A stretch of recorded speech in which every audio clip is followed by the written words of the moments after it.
Selamat siang, apa kabar Anda saudara? Senang sekali kami kembali menyapa Anda dengan beragam kabar penting dan menarik yang sudah disiapkan tim redaksi Kompas TV untuk Sapa Indonesia Siang hari ini. Saya, Ihsan Sitorus yang akan menemani Anda selama 60 menit ke depan. Dan seperti biasa kami punya 3 sorotan utama di Sapa Indonesia Siang. Kita lihat dulu.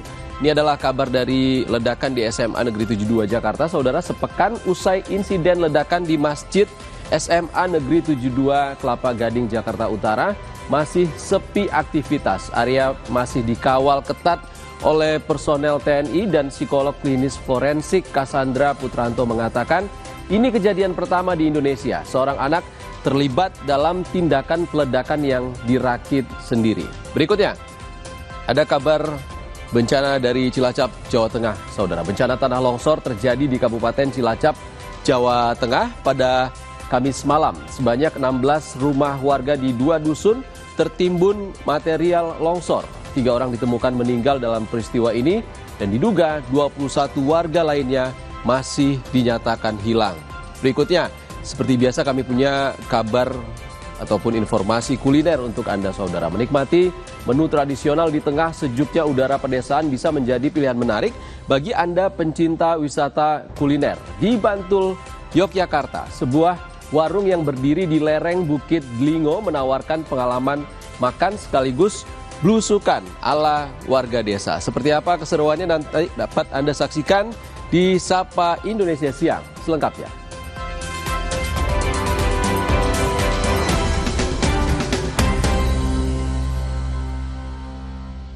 Saudara, Himpunan Psikologi Indonesia terlibat dalam program konseling yang disiapkan Pemprov Jakarta terhadap siswa dan pihak lainnya pasca insiden ledakan di SMA Negeri 72 Kelapa Gading, Jakarta Utara. Himpunan Psikologi Indonesia akan jemput bola dengan mendatangi siswa yang membutuhkan konsultasi jika tidak bisa datang ke sekolah.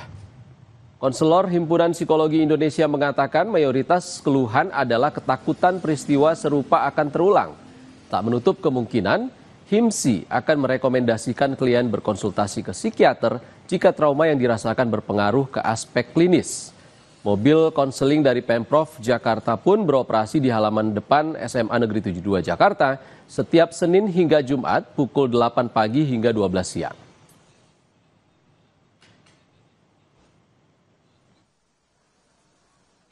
Kita punya tim yang koordinatornya itu Dinas Pendidikan, dan di sini sendiri di sekolah itu kayak ada perwakilannya itu yang ngatur semuanya, siapa yang mau konseling, siapa yang nanganin ini dan seterusnya gitu ya. Nah, cuma khusus kami dari HIMSI itu yang offline. Jadi udah seminggu ini dan informasinya mungkin sampai Jumat depan. Dan nanti setelah Jumat depan tergantung timnya itu apalagi yang kita lakukan berikutnya gitu. Itu tadi ada satu teman saya itu ke rumah si adik ini. Karena dia belum berkenan ke sekolah. Nah, jadi kalau kondisinya begitu kita yang jemput bola istilahnya. Jadi kita sekarang sudah ke tahap konseling.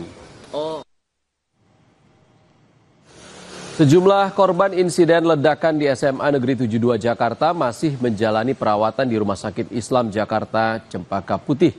Dari data terkini, 12 pasien dirawat inap, 61 pasien menjalani rawat jalan, dan 2 pasien dirujuk ke Rumah Sakit Polri dan RSCM.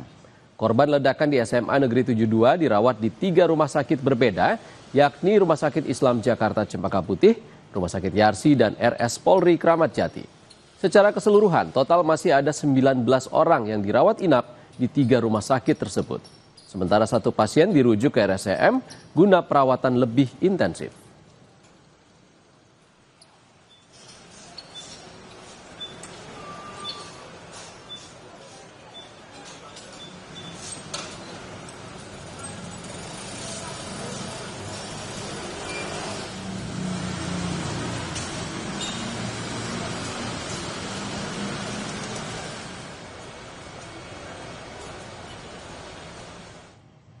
Dan untuk memantau perkembangan terkini pasca ledakan di SMA Negeri 72 Jakarta, kita sudah terhubung dengan jurnalis Kompas TV, Tifal Solesa dan juru kamera Angga Nuriski di SMA Negeri 72 Jakarta, dan jurnalis Kompas TV Putri Oktaviani di Rumah Sakit Islam Cempaka Putih, Jakarta Pusat. Kita ke SMA Negeri 72 dulu, ada Tifal di sana. Tifal, bagaimana dengan pantauan Anda tentang layanan konseling di sana? Apakah cukup ramai atau tidak? Sebetulnya tidak terlalu mencolok ya untuk aktivitas konseling yang berlangsung di halaman depan SMA Negeri 72 Jakarta. Karena dari terakhir kali yang disampaikan oleh Himpunan Psikologi Indonesia atau HIMSI, mobil konseling ini atau disebut mobil Puspa ini beroperasi dari pukul 8 pagi hingga 12 siang, berlaku Senin sampai dengan Jumat. Hitungannya sekarang sudah pukul 1 siang, berarti operasionalnya sudah tidak lagi berjalan untuk saat ini dan kemungkinannya akan berlanjut lagi di minggu depan. Terakhir kali salah seorang psikolog, Lerbin Aritonang, menyampaikan kepada saya sebelum pukul 12 siang tadi bahwa ada kemungkinan kebutuhan dari konselor ataupun kebutuhan untuk konseling secara psikologis ini di halaman depan SMA Negeri 72 Jakarta akan berlanjut lagi di pekan depan, tapi ini merujuk lagi pada kebutuhan yang ada. Ini juga menyusul lagi nanti soal kebutuhan dan koordinasi antara Dinas Pendidikan Provinsi DKI Jakarta dan juga Dinas Perlindungan Anak Provinsi DKI Jakarta. Ini berhubungan langsung dengan dinamika dan kebutuhan dari proses konseling yang berjalan selama 1 pekan terakhir ini, dan yang terakhir kali disampaikan oleh HIMSI, Himpunan Psikologi Indonesia, yang paling banyak laporannya ini berkaitan langsung dengan ketakutan siswa akan peristiwa serupa yang terjadi pada tanggal 7 November lalu ini terulang. Sehingga pendekatan untuk saat ini, fokus perhatian dari HIMSI adalah proses konseling, menganalisis lebih dalam lagi keluhan-keluhan ataupun juga rasa khawatir yang dirasakan oleh para siswa akan peristiwa yang berlangsung saat itu di area Masjid SMA Negeri 72 Jakarta. Apakah ada kemungkinan tindak lanjut lain? Ini dibuka juga oleh Lerbin, mewakili HIMSI tadi yang saya temui.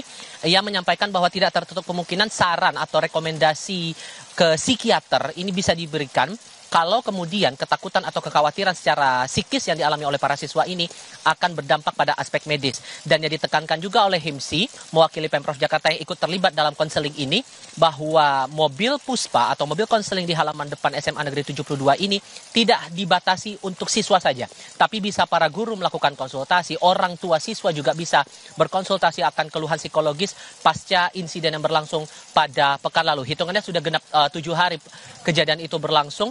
Kita ingat lagi di momen itu di tanggal 7 November 2025, peristiwanya berlangsung di tengah pelaksanaan sholat Jumat yang dilangsungkan oleh Sivitas Akademika di SMA Negeri 72 Jakarta.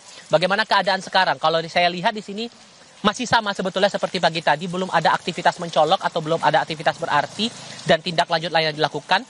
Tapi yang saya pahami setidaknya sampai dengan sekarang, pengamanan masih diperketat seperti saat kejadian di awal waktu itu di tanggal 7 November. Tidak ada pihak-pihak lain selain otoritas TNI, mengingat ini masih di area Kompleks Kodamal, yang boleh masuk ke area sekolah SMA Negeri 72 Jakarta. Kalaupun kemudian ada siswa, ada guru, atau mungkin orang tua yang akan masuk ke dalam, itu pasti akan ditanyai dulu oleh petugas keamanan dari TNI, apa keperluannya, apa kepentingannya. Bagi mereka dari kalangan instansi terkait, biasanya diwajibkan untuk menunjukkan identitas dirinya atau ID card kepada petugas sehingga mereka baru bisa masuk ke dalam. Sekarang kondisinya sedang hujan lebat dan tidak ada aktivitas mencolok sejauh ini, Ihsan. Penjagaan ketat di SMA Negeri 72. Dari SMA 72 Jakarta kita bergeser ke Rumah Sakit Islam Cempaka Putih Jakarta Pusat. Ada jurnalis Kompas TV Putri Oktaviani dan juru kamera Aufa Farid di sana. Okta, sampai siang ini berapa pasien yang masih dirawat di sana dan bagaimana kondisi mereka?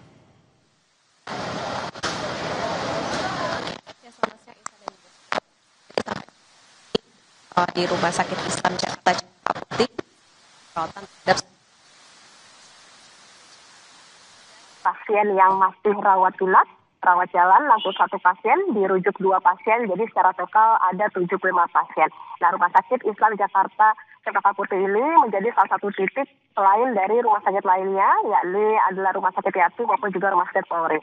Merujuk pada data yang sama, Ihsan, jadi secara keseluruhan di sejumlah rumah sakit ini ada total 110 pasien, 89 diantaranya rawat jalan, 19 pasien rawat inap, dan ada pula yang dirujuk ke RSCM untuk perawatan lebih intensif. Sementara Ihsan, kalau bicara soal kondisi di Rumah Sakit Islam Jakarta saat ini terpantau relatif sepi karena memang jam rujuk atau bagi mereka yang ingin menengok pasien ini berada di jam 17.00 sampai 19.00 waktu Indonesia Barat. Rumah Sakit Islam Jakarta Cempaka Putih ini juga menyediakan posko, Ihsan dan juga saudara. Jadi apabila ada keluarga ataupun kerabat yang ingin mengetahui informasi secara data ataupun juga ingin memberikan informasi pun juga bisa melalui posko. Dan 7 Jakarta dia meninggal dunia, Ihsan, namun tentu perawatan intensif diberikan kepada sejumlah korban. Di samping tentu secara bersamaan polisi juga terus melakukan pendalaman terkait dengan kasus ini. Dari informasi terakhir, memang polisi menjadwalkan pemeriksaan saksi atau kalau terakhir ada 46 saksi anak dengan kegiatan observasi dari APSIFOR atau Asosiasi Psikologi Forensik Indonesia. Sementara jika nantinya pada perkembangannya dibutuhkan keterangan dari para korban yang saat ini juga masih dirawat, tentu akan memperhatikan kondisi dari para pasien ini akan pulih seutuhnya sebelum nantinya dimintai keterangan dalam kasus ledakan di SMN 72 Jakarta. Informasi terkininya karena kalau di posko ini data terakhir itu akan diupdate setiap malam atau pukul 22 waktu Indonesia Barat. Jadi data terakhir ini didapatkan per 13 November di jam 22 waktu Indonesia Barat. Ihsan. Baik, terima kasih. Jurnalis Kompas TV Putri Oktaviani di Rumah Sakit Islam Cempaka Putih dan sebelumnya ada Tifal Solesa dari SMA Negeri 72 Kelapa Gading, Jakarta Utara. Terima kasih kawan-kawan. Saudara, dalam program Rosi Kompas TV di Reskrimum Polda Metro Jaya, Kombes Iman Imanudin mengatakan anak berkonflik dengan hukum memiliki catatan yang mengeluh, merasakan sendiri, dan tidak memiliki teman untuk curhat. Sementara psikolog klinis forensik Cassandra Putranto mengatakan bahwa ini kejadian pertama di Indonesia, seorang anak terlibat dalam tindakan peledakan yang dirakit sendiri. TKP itu termasuk pasca kejadian kan kami melakukan pemeriksaan juga ke rumah yang bersangkutan. Nah, di sana kami menemukan petunjuk ada keluhan dari anak berkonflik dengan hukum ini. Apa yang mengindikasikan itu? Kami menemukan satu catatan. Oh, catatan maksudnya? Catatan di bukunya yang bersangkutan. Oh, diary? Ya, semacam itulah, Mbak. Oh, jadi anak sekarang dia tetap menulis diary? Faktanya kami temukan itu. Di sana ada semacam keluhan dari yang bersangkutan itu bahwa merasakan sendirian, kemudian tidak memiliki teman untuk curhat atau berkeluh kesah gitu kan. Akhirnya mencari cara sendiri. Oke, jadi Pak Iman, ia punya semacam catatan harian atau diary yang rasanya untuk anak sekarang itu jarang. Ya. Mungkin kalau anak remaja di tahun 80-an ya, tapi ia menuliskan itu. Betul. Sejak kapan? Kalau di catatannya itu sejak yang bersangkutan masuk SMA. Ya, namun cerita isinya memang cukup lama. Oh, sejak kapan? Apakah sejak dia masuk di SMA itu atau termasuk bagaimana masa kecilnya, pengalamannya, memori kolektifnya? Nah, sebagian memang berbicara tentang perjalanan dari hidupnya, masa kecil ya. Ingatannya. Nah, cuma memang kami belum mengkonfirmasi itu kepada yang bersangkutan karena saat ini kami lebih mengedepankan pada pemulihan kondisi kesehatannya dulu. Ya, sangat. Sampai dengan proses penyelidikan dan penyidikan yang kami lakukan, kami belum menemukan ada indikasi ke arah sana. Sampai saat kita bicara saat ini, hari Kamis tanggal 13 November tidak ada indikasi bahwa ia bagian dari sel teroris. Oke, itu satu informasi yang bisa dianggap cukup melegakan. Ini yang pertama kali terjadi ya Pak Iman ya. Seorang anak terlibat di dalam tindakan peledakan yang dilakukan terhadap orang lain tentu saja dalam jumlah banyak mengakibatkan luka-luka dengan menggunakan alat peledak yang dia rakit sendiri.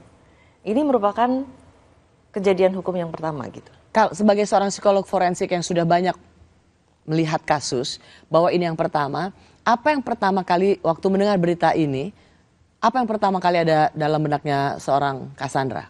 Pertama kali tentu harus ada, sebagai psikolog forensik tentu harus ada prosedur yang sama ya, yang jelas. Tapi as a human being? Yang jelas maksud saya dalam arti begini, yang pertama kali harus terperiksa itu adalah alat ledaknya. Membuat saya sangat tertarik adalah berapa jumlah alat peledaknya, dia dapat dari mana, lalu bagaimana dia bisa belajar, apakah ada peran orang lain dalam hal ini, apakah dia terinspirasi oleh hal tertentu, lalu kemudian lewat secara langsung atau lewat media, karena sudah pasti biasanya yang pada beberapa kasus lain di luar negeri itu terpapar melalui media sosial, internet begitu. Jadi bisa belajar sendiri. Jadi ini yang memang harus dibuktikan, harus dicari. Lalu kemudian yang kedua baru mengarah kepada alat barang-barang yang ditemukan di TKP. Jadi misalnya ada senjata dan lain sebagainya, lalu ada tulisannya. Dan itu sudah langsung menarik perhatian apakah memang ada unsur bullying ini memang bisa terbukti dan dibuktikan.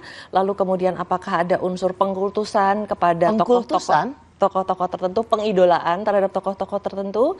Lalu kemudian yang ketiga yang paling menarik tentu adalah profil psikologis dari anak ini sendiri. Kita bisa melihat anak ini cerdas secara intelektual, tetapi belum tentu cerdas secara emosional. Menulis catatan harian dalam bahasa Inggris itu nggak gampang loh. Betul, dan detail.